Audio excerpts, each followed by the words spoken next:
not a game, it's a rich thing.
All right, guys, if you're wondering what I'm doing here, right now, I'm just gonna probably go to the store real quick and get some plugs. The plugs have been fouled on this thing for a long time. It's flooded itself 100 times trying to start it. I'm gonna get some new plugs for it and see if the cold starts don't become a little bit easier. And today I'm just probably gonna cruise it around the block, get some heat in it.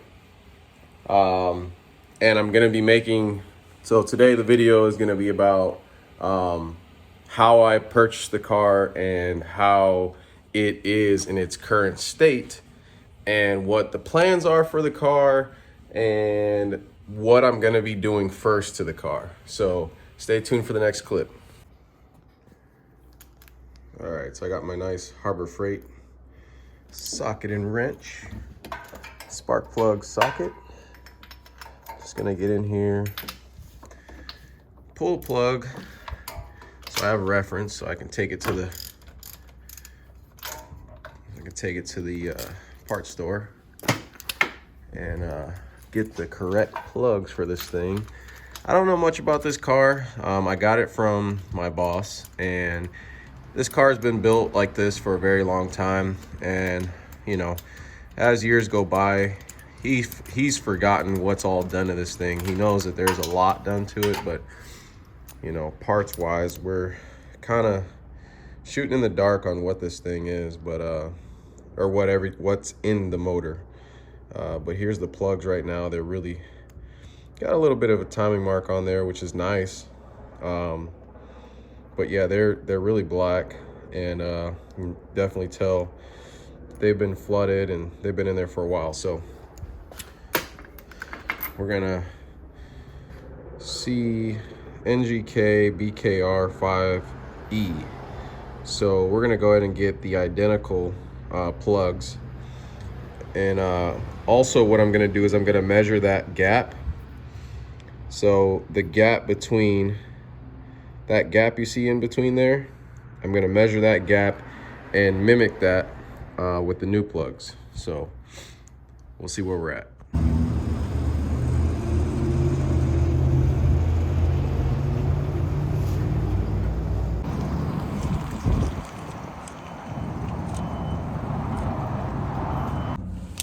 All right, guys, I got my my spark plugs here. So here's a part number if anybody's wondering. I don't know if you can see it, but it's BKR5E.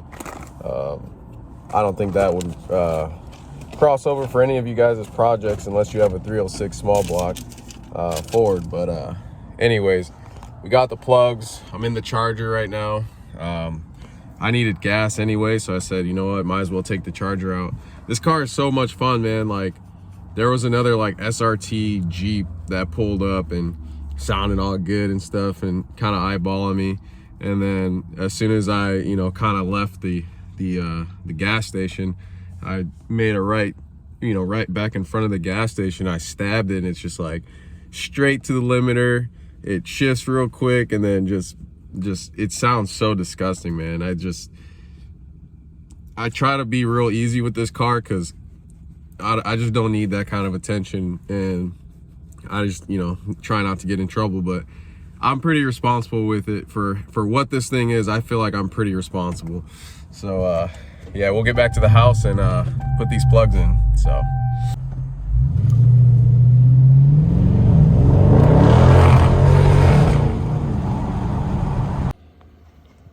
all right, guys, what I have here is a feeler gauge. So basically it just lets me know the gap in between the plug, like we were saying. I forget the terminology for this. It's the iridium or something like that. Not iridium, it's the porcelain or something like that. And then this would be the strap. So you want to measure the gap in between the two.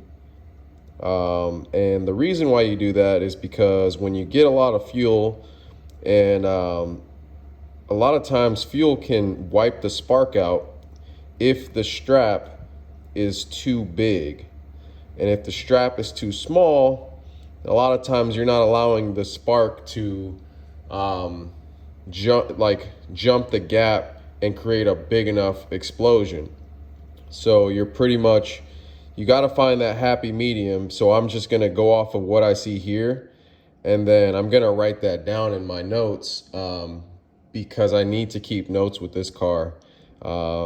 This car is, you know, everything's going to be mechanical. I'm going to leave it, you know, carbureted and stuff like that. So any little thing that I find, I'm going to have to write it down and remember this stuff. So anyways, we're going to get the plug gap. So basically what you do is you find which one you may think these are too small. I'm going to guess it's somewhere in the 30 to 40, 0.30 to 40 range. Let's see. So these are all too tight on these strips. So then it's probably something in here. So we got 30 right here, 34. Let's try 34 first. And it's a go or no go type of fit here. So this is 34. I'm sorry guys if I'm, so we are, okay, even a little less than that. So probably somewhere in the 32 range because it's not going in on that. So my guess would be somewhere in the 32-ish range if I have something like that. Let's see, 35.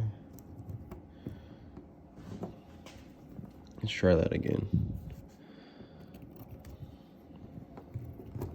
It's hard to do this with one hand. I forgot my my stand, my tripod thing. Actually, it's right at 34. It fits in the 34 perfectly. Literally right on the money at the 34 mark. There you guys go. So I'm gonna go ahead and gap them all to 34. I'm gonna write that down in my notes, and then we're gonna get all these plugs in. So right on.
All right, guys, you were able to kind of spend the day with me and kind of see, you know, what kind of stuff I'm into. And like, this is the racing side of trucking for race cars. I still have a Hyundai that I haven't really showed. There's a couple old videos if you look, you know, stuff like that.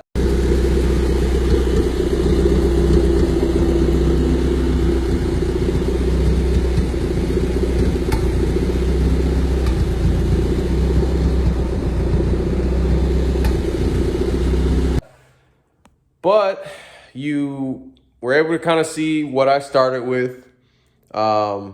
It's an 89 Mustang Fox body hatch. The car was my boss's, the guy I'm leased onto.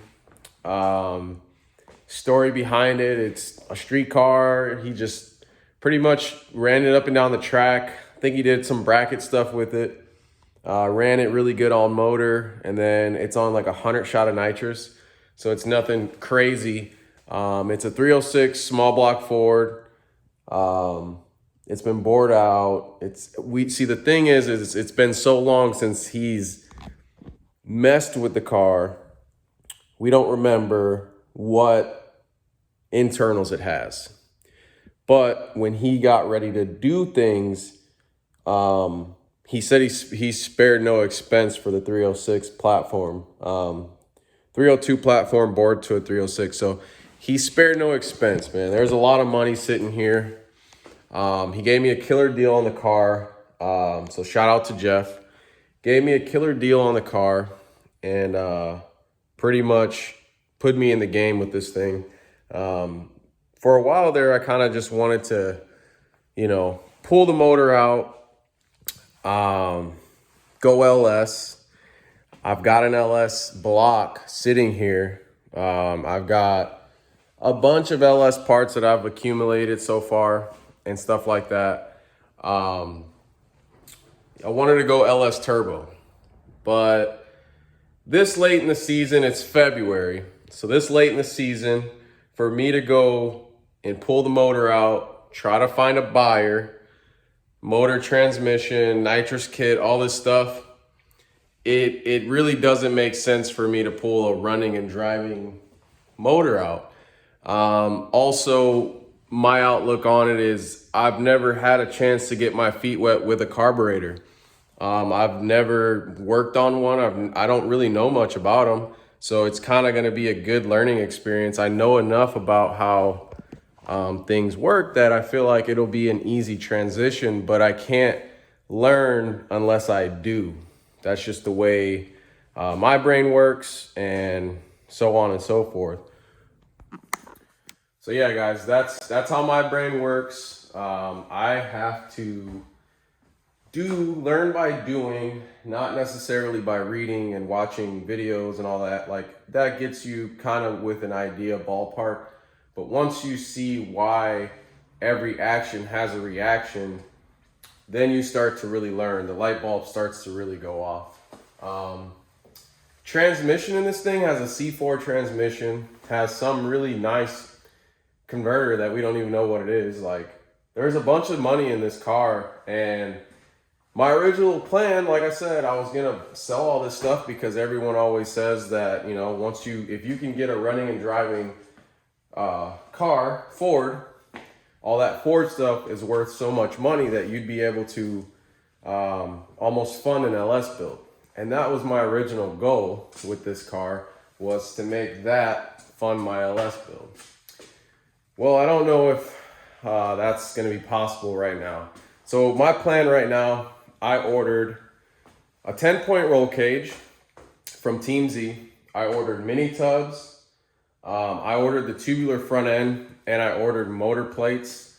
But I'm not gonna tube the front end just yet, just because the motor plates are set up for LS mounts, and they already have tabs on it and stuff. So that's gonna be in the way if I try to tube the front end right now. And actually, I don't need to tube the front end with this thing right away. So, what else do I have? Yeah, so right now the goal is I'm gonna have Elias what we're gonna do is he's gonna cage the car for me, and then actually I think I'm gonna mini tub it myself in here.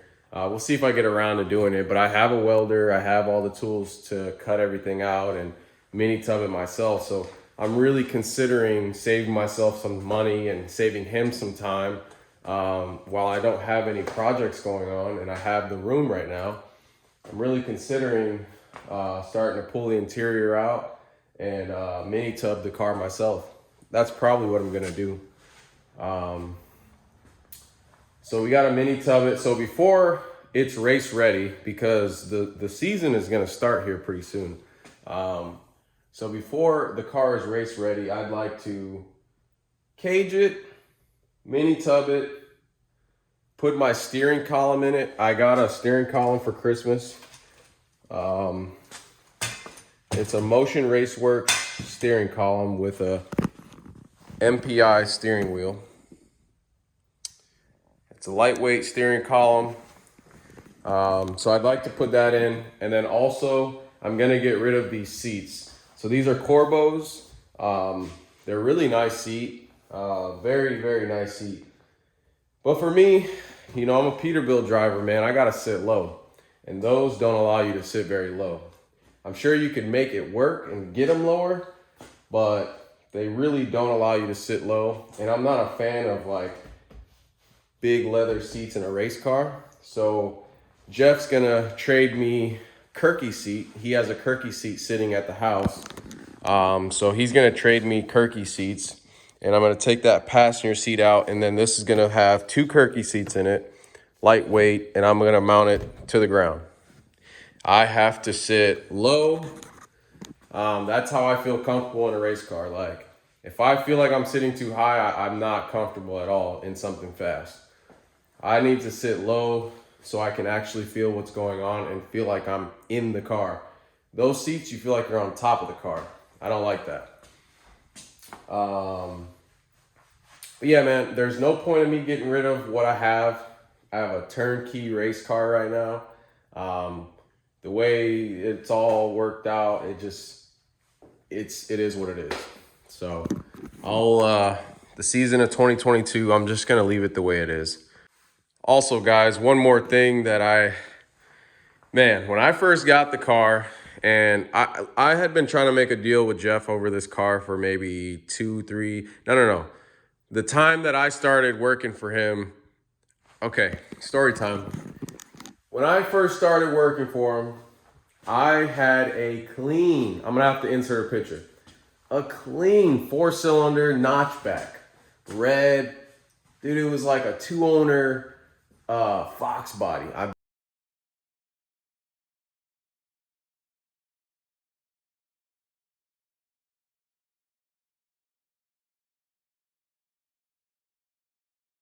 bought it for like $3,500. I drove all the way to Spokane, Washington, got it, drove it back under its own power. It made it back fine. But in order for me to pay my bills, when I had first started with Jeff, in order for me to pay my bills and make everything work out smoothly, I had to sell that car. So I believe I sold that car for like $4,000, give or take. And it was quick. I didn't have it no longer than a couple weeks.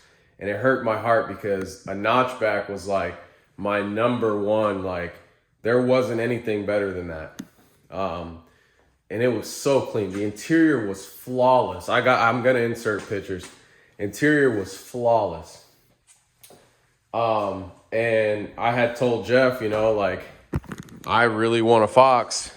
And he's like, I got a Fox that's just been sitting here. So anyways, we worked this, like, it was, you know, I try to do payments with him and try to do this and that. And I just really wasn't ready for a car of this caliber because this is expensive right here. You know, everything is $500 here, $1,000 here. You know, it's very, very expensive to build a car like this. Also, to pretty much conclude this video, I think, so some of you guys are probably looking at the paint going, why does this thing have purple flames?